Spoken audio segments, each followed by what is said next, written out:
Hey lovelies, it's Brooke. Welcome back to my channel. Today I want to walk you through 3 lessons my MFA degree didn't teach me. So I spent more than $30,000 on my Master's of Fine Arts degree in creative writing. And this is what I didn't learn there. 3 crucial lessons that have, informed and helped me become the writer that I want to be. Number one is how to write with ease and joy. This is not something that they teach you in academia. In our culture, we really have this fallacy that writing is so hard and you have to be a starving artist and the best writers, drank themselves to death and, were super depressed. And I want to offer that it doesn't have to be this way at all. You can actually enjoy the process of writing and have fun while you're doing it, not just like after the result, a finished book. You can actually enjoy the process, right? So a couple ways that you can make your writing feel more fun and also like feel easier, right? So how do you get unstuck? How do you follow your intuition instead of like getting twisted around in your brain? So a couple things you can do to make your writing process feel more fun. One is like literally like warm up when you're about to start writing. Put on your favorite song, dance around your office or your bedroom or your living room or wherever you happen to be writing. Like put on a song maybe that channels one of the characters you're writing about. Imagine like how that person would be reacting, right, if they heard that song. So like go into your writing time thinking thoughts like, this is going to be super fun. I love the project that I'm working on, right? I can't wait to sit down and find out what happens next.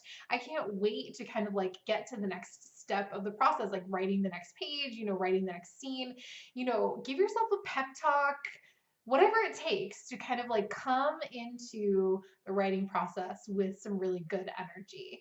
You might also like do something simple, like create an environment for yourself, right? I have one client who, um, during COVID, she's really missed working in coffee shops. And so what she did is she created for herself like a French cafe lounge like vibe. So this is what she did. On Spotify, there's a literal playlist called French Cafe Lounge. So she would fire that baby up and then she would like spritz some French perfume in the air, or you could use essential oils or like a fancy candle.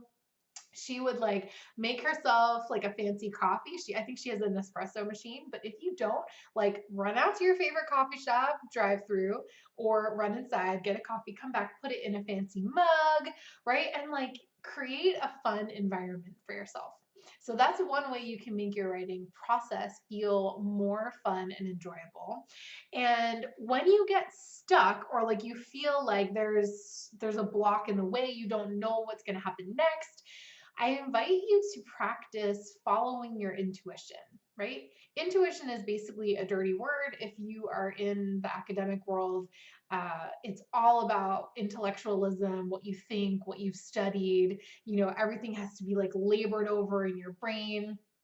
And I want to invite you, when you tap into your creative intuition, things can often unlock much more easily than if you're trying to solve the problem only with your thinking mind. You're like sitting at the computer being like, I have to figure out what's next, right? You're like banging your head against the wall. So if you're ever in that place, step away from the computer.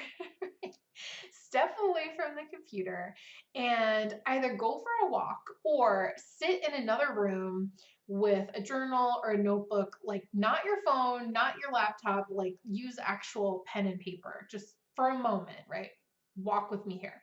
So conjure up your main character or your narrator or whomever's like in the scene that you're stuck on, right?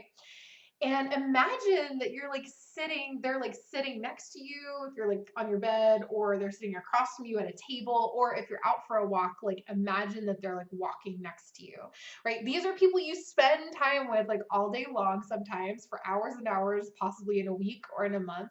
And just like conjure them as you would, like if you were writing, and then like literally ask them, ask your character, what happens next? What do I need to know here? What am I missing? right? Oh my gosh, the things that unlock when you actually ask your characters like where they want to go next and then listen for the answer instead of trying to think it up. I think you will be surprised at like the ideas that come through. For some people, something might come through immediately, and sometimes you just kind of almost like drop in the question as if you're dropping a rock into a pond. And then just like if nothing comes immediately or and you sit for a few minutes, nothing comes to mind, go about your day and like wait for the unlocking to happen. So those are two things I didn't learn in graduate school, right? Following your intuition, you don't learn that shit in school. And how to make your writing practice feel easier and more enjoyable and more fun.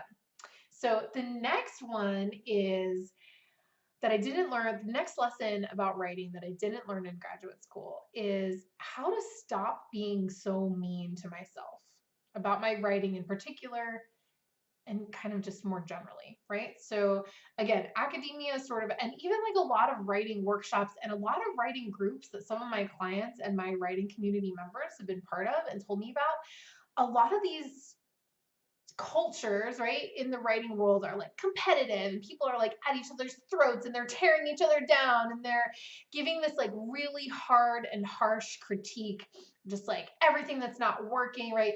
And it can often just, and even professors, right, tearing down your work, like sometimes laughing at what you've written, making jokes about it, right? This can just like add fuel to the fire of your own inner critic. The thing is that inner critics often don't help us create new work that's good.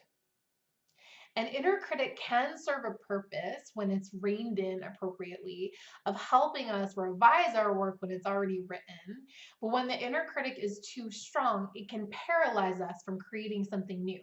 It is not helpful in that way, right? So there's two strategies that I use if my mean voice is like really up, right? So if I'm writing something and there's voices like, oh, this totally sucks. You're never gonna get it to a good place. Who do you think you are? Like that. We all have the montage, right? So sometimes I will literally like almost like pull back and I'll notice the thoughts that are happening and disidentify from them, right? So noticing that it's not me, but like there's a part of me that can watch those thoughts, right? I can like watch them as if they're on ticker tape or like on a computer screen, right? So there's this part of me that's disidentified from like, you're such a bad writer, like all the thoughts. Then I sometimes say very gently, that's not very kind. And I say it in the same tone that I say to my preschooler when he roars at a stranger or he tries to kick his younger sister, right? I say to my 4-year-old, that's not very kind, right?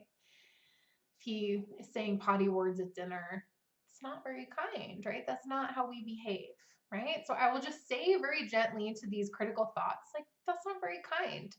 And I don't like beat myself up like you shouldn't be having negative thoughts. Like I just sort of like have this like gentle, neutral, that's not very kind, right?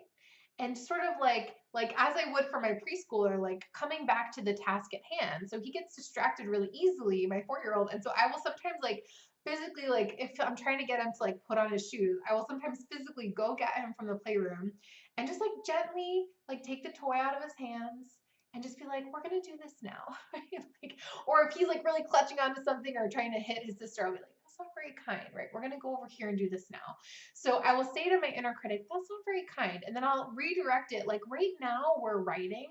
And sometimes I'll even say to that voice, like, I'm gonna need you when we start revising, and I need to like weigh out what's a better way to say something, or like I need to be able to see where something's not working. I'm gonna need your help, inner critic. But right now we're writing something new. And it requires a different mental energy. It requires creativity and openness and lightness and flexibility, right? To kind of get new words on the page. So I'll just remind it like, that's not very kind. And this is what we're doing now, right? We're writing something new.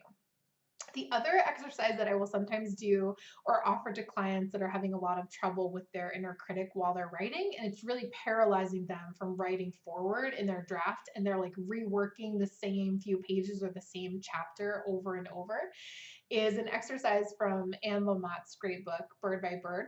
And so she describes like, imagine like, so you kind of like, again, identify all the voices, like, you're not good enough. Who do you think you are? Like whatever flavor comes up in your brain, right? And you almost imagine them as like little mice. There's like, so there might be like 5 or 6 little mice. Each one is like its own thought. And she said, just imagine picking them up by the tail one by one and dropping them in like a glass jar one by one, and then you're gonna put the lid on. They can breathe, right? There's some holes in there so they can breathe, but you can't hear them anymore, right? So they're like whining and scraping and like, squeaking and scraping at the glass. And it's just like, oh, you're gonna put that jar over like on the table over here, right? I can't hear it anymore. So that's a fun exercise if you really struggle with that inner critic and it's been internalized by peers, writing workshops, writing groups, professors, whatever it might be. Try those 2 tips to sort of let go a little bit of the mean voice, so that you can generate new work. Okay. The third essential lesson that I didn't learn in my MFA program is how to sift feedback. This is so freaking important. And I don't know why they don't teach this in school, because not all feedback is equal.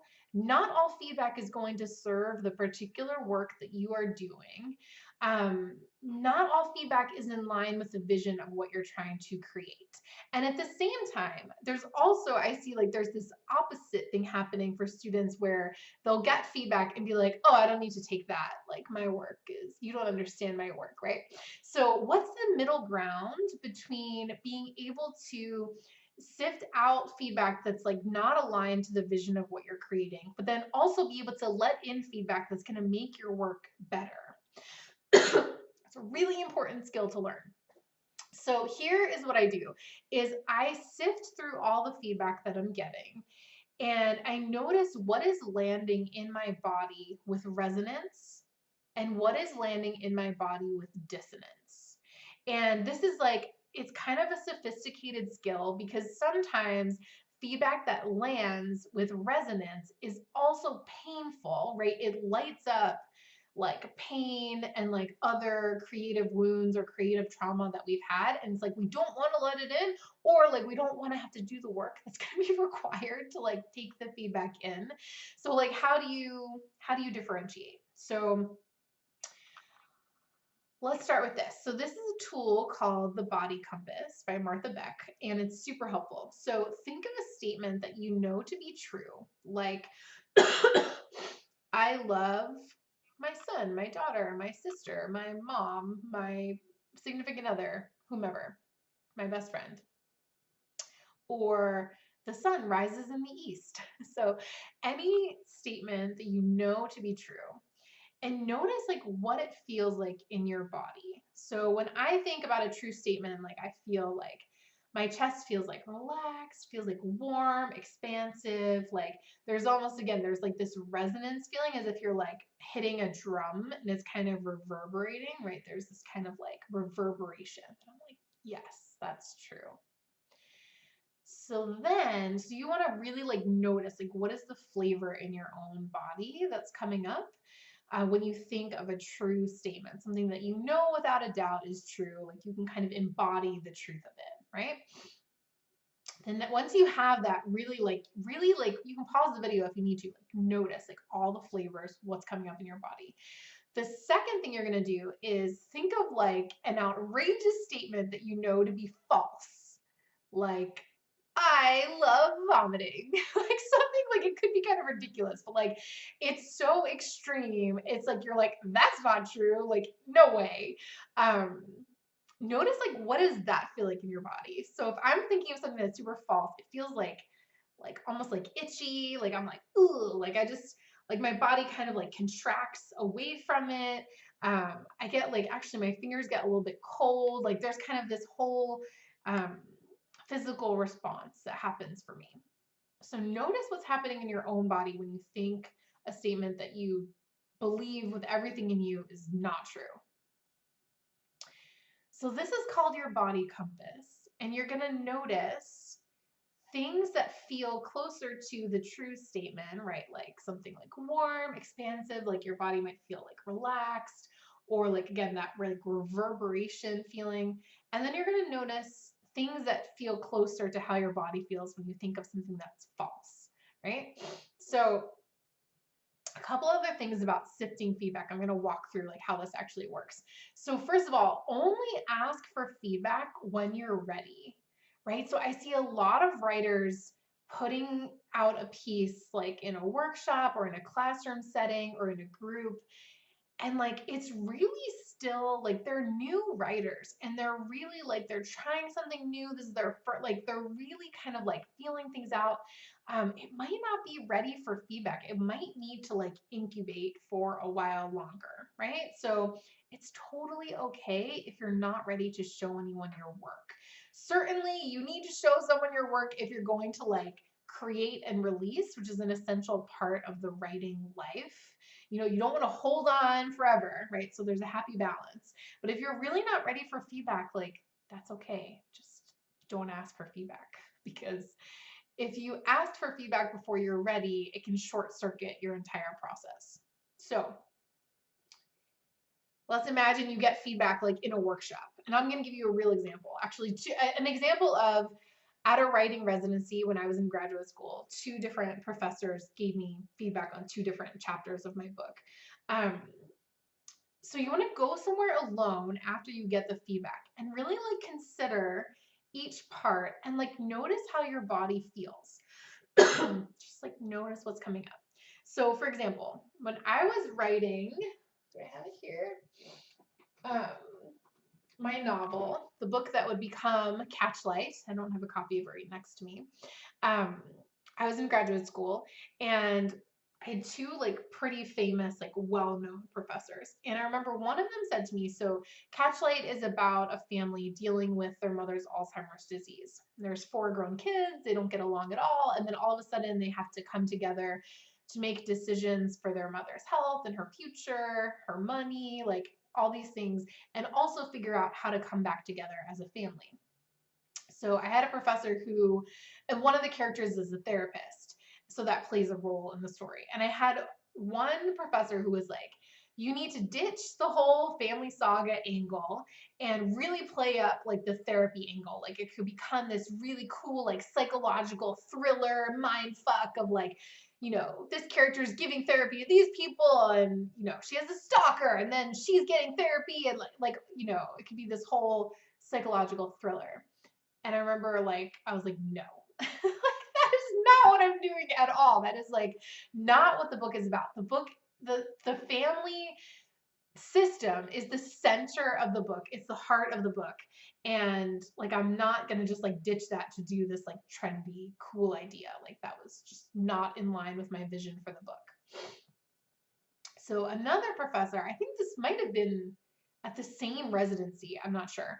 Anyway, another professor who's super well known, like read my chapter and like my fellow students were like, this is great. And they were quoting lines from it. And they were like, this line is so beautiful. You're such a good writer. And I'm like, oh, thanks, right? Doing that like, oh, thanks. And the professor kind of like sat back and she said, with no like animosity, she just said, what your piece reminds me of is a technically perfect piano player who's playing a piece and she's hitting every right note. It's technically perfect, but there's no soul in the music at all. There's no soul, you know, in this work, in this piece. I was like, "Oh my God." It was so devastating to me because I had thought that I was putting my heart and soul into my work. I was certainly trying to. And to hear that that wasn't coming through was really painful for me. It was really hard to hear. And the longer I sat with it, the more I knew that she was absolutely right. I could just like feel it, right? Of like that resounding reverberation in my chest as if you had struck like a drum and it's like boing, like it was like this very deep like resonance. I was like, she is absolutely right that I am holding back. And what she said to me was, she said, I feel like you're protecting your characters from feeling everything they need to feel. And I was like, oh my gosh, I am, because I didn't want to go there, right? So my characters are experiencing, their mother is declining from Alzheimer's disease. It's incredibly painful. And I didn't want to have to go to that emotional place. And on hearing her feedback, I went there. I decided to go all the way in. And it was really hard sometimes. And she read the book when it was done. And she just said, it's a really good book. And I was like, that means so much to me coming from her. And she was so pivotal in my decision to like go deeper into their emotional experience, stop protecting my characters from things that I didn't want them to have to experience, and let them feel all of it, which means that I, as the writer, had to feel all of it, right? It's painful and totally worth it. So, these are the 3 essential lessons for the writing life that I didn't learn in graduate school. So, lesson 1 was how to write with more ease and joy, how to have more fun, and also like this side moment of following my intuition when I got stuck, right? Lesson 2 is how to stop being so mean to myself and, harnessing my inner critic, reining her in a little bit so that I can create new work. And lesson 3 is how to sift feedback, right? So not all feedback is created equal. And also, just because something hurts doesn't mean that it's not right. Conversely, just because it hurts doesn't mean that it's just because it hurts doesn't always mean that it's wrong. Just because it hurts also doesn't mean it's always right? So you can use that body compass to sift through feedback that resonates for you, what you're trying to create in the work, and make sure that you're not turning away feedback or deflecting feedback just because it's a little bit painful and it's going to stretch you if you decide to take it. So, alrighty, my friends, that's it for today's video. I would love to hear from you in the comments below. Where is the next breakthrough that you get to create in your writing life? So a challenge you're overcoming, a block that's in your way, something that you get to learn and perfect and do better to serve your book that you're writing. I would love to hear. Let me know in the comments. And last of all, remember to subscribe to my channel. Click the link below to join my free writing community, Writers Haven. And when you do that, you will get access to my free 5-day challenge, which is called the Write a Chapter Challenge. I'll see you next time.